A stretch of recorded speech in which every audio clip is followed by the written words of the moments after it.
Hi my fellow, how to make Africa great. Listen to this before I proceed. Africa requires nurses. Africans are dying younger.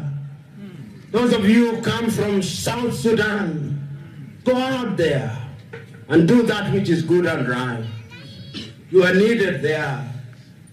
Those of you who are from the Democratic Republic of Congo, go out there. You have intellectualized, you have moralized, you have philosophized. Now go and act. Those of you who are from Kenya, our mother Kenya, we are doing slightly better than other African countries. But what is the point of one dwarf being slightly taller than the other dwarf? We should seek to be giants, and we can't be giants. Go out there and inject our mother Kenya with steroids, that she may acquire her DNA prescribed height. And she can do it, and she can only do it if you want it to be done. Those of you who are from Uganda, go out there and make the pearl shine even better.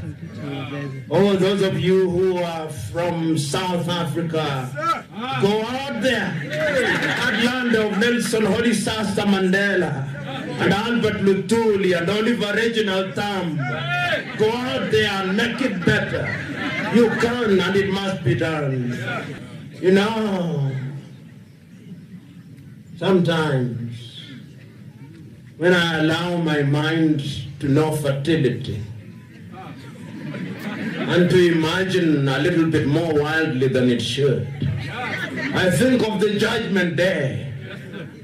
On that day when we are gathered to our fathers, when God in his divine glory is present.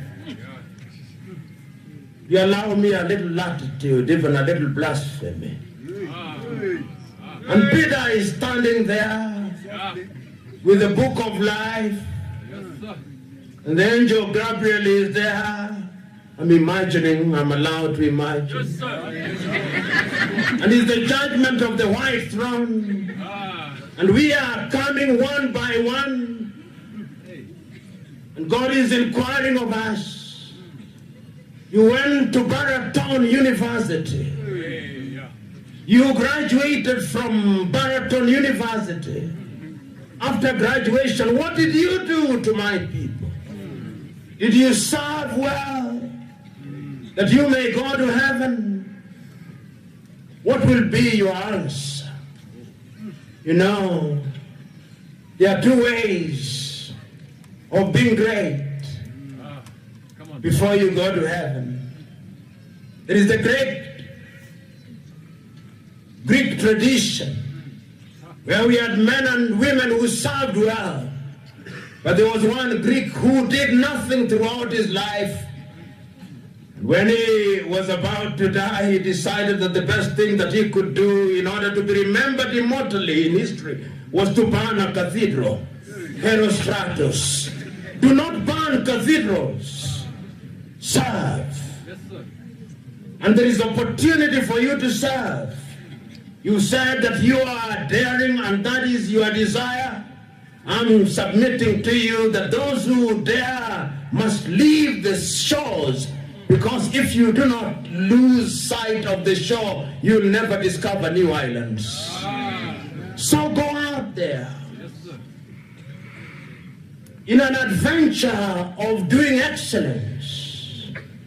Go out there in an adventure of doing that which is good and right, simply because it is good to do that which is good and right. Go out there. And when you go out there, be imbued with the spirit of Shadrach, Meshach, and Abednego. African countries have been recipients of foreign assistance since their independence. It is undeniable that some U.S. development assistance programs, especially the people and country-centered ones such as the Millennium Challenge Corporation, MCC, and the Africa Development Foundation, ADF, have shown lasting results in programs that stimulate local economies and reduce aid dependency, such as sustainable agriculture, youth entrepreneurship, and improved access to power. Despite these successes, many experts argue that the provision of foreign assistance has, at times, developed a culture of dependency in Africa and fostered paternalism as opposed to partnership by the U.S. and elsewhere. Thus, African governments need to take this opportunity to scale up policies that spur democracy, creating the enabling environment to build prosperity in Africa through concrete priorities such as job creation, regional integration, and economic engagement. Priority number 1, job creation. Africa has the youngest population in the world, with 200 million aged between 15 and 24, doubling by 2045 according to African Development Bank. Given that the continent will have a shortfall of 74 million jobs that need to be created by 2020, governments need to create policies and implementation plans that will allow for a more competitive private sector that favors business growth, job creation, and the stimulation of African economies such as sound fiscal and monetary policies, good governance, transparency, and strengthened judiciary systems, an improved investment climate, and reduced corruption. In particular, long-term investment in the private sector, the infrastructure and manufacturing industries, and agriculture will address food insecurity and create the necessary employment opportunities for African youth. Boosting incentives to improve the quality of education will also be key to producing a skilled workforce. Priority number 2, regional integration. In moving away from a reliance on Western assistance, African governments should seek to improve regional integration initiatives, which are key to sustaining development and encouraging long-term prosperity for the entire region. Increasing intra-African trade will be a key component to accelerating economic growth, as it will increase industry competition, improve productivity, and develop local infrastructure. Africa's Continental Free Trade Area, CFTA, will establish free trade among all 54 states on the continent by 2017, though the region is behind its timeline, and a continental union by 2019. This will be a pivotal moment for development in Africa. The current level of trade between African states is only 12% compared to 60% for Europe, 40% for North America, and 30% for the Association of Southeast Asian Nations, ASEAN, according to the World Trade Organization, WTO. The CFTA, though, would establish the world's largest single market and effectively boost trade between African states by 50%. When combined with good governance and political stability, intra-Africa trade and deepening market integration will significantly increase economic growth, job creation, employment, poverty reduction, inflow of foreign direct investment, industrial development, and better integration of the continent into the global economy. It will also decrease the continent's current heavy reliance on the outside world for its growth.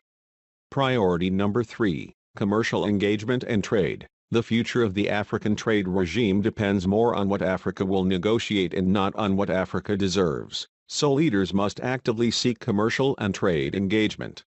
The recent Trump administration trade report to Congress clearly reflects that the U.S. will unequivocally protect America first in future trade regimes. Africa is not a U.S. trade competitor, especially when it comes to claims of unfair practices that are costing American jobs. The African Growth and Opportunity Act, AGOA, has not stolen American jobs. It has actually created around 120,000 jobs in the U.S., and 350,000 direct and 1 million indirect jobs in Africa. Now, though, some experts speculate that the Trump administration will attempt to make U.S.-Africa trade agreements more reciprocal and envision negotiating bilateral agreements that parallel the economic partnership agreements between African countries and the European Union to give American exports comparative advantages. Morocco already presents an example of a successful free trade agreement with the U.S.